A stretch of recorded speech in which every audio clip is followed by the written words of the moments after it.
We're facing an In what inflection was point. only his second ever speech from the Oval Office, U.S. President Joe Biden on Thursday made his case to Americans that tens of billions in wartime aid should be sent to Israel and Ukraine, while also linking Hamas to Russian President Vladimir Putin. American leadership is what holds the world together. American alliances are what keep us, America, safe. Hamas and Putin represent different threats, but they share this in common. They both want to completely annihilate a neighboring democracy, completely annihilate it. A source familiar with Biden's plan told Reuters he will ask for $100 billion in new spending, including $60 billion for Ukraine and $14 billion for Israel. The remainder will be split between Asia, U.S. border security, and humanitarian aid.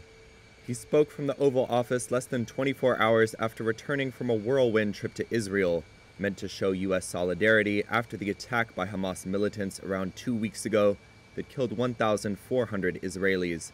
Biden acknowledged that Americans were asking why U.S. support matters in these wars. He framed his pitch as a necessary cost. To support our critical partners, including Israel and Ukraine, is a smart investment that's going to pay dividends for American security for generations.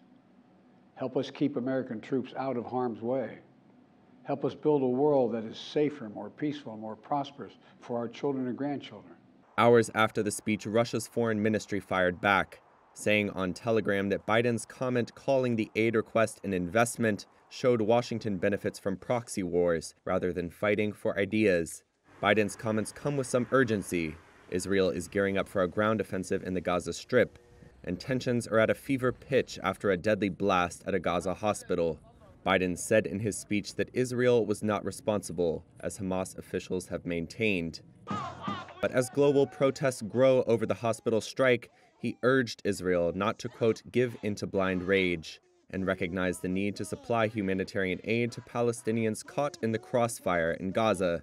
Yesterday, in discussions with the leaders of Israel and Egypt, I secured an agreement for the first shipment of humanitarian assistance from the United Nations to Palestinian civilians in Gaza.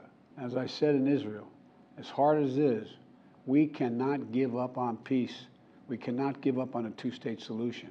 Biden's spending request comes at a time of political chaos in Washington.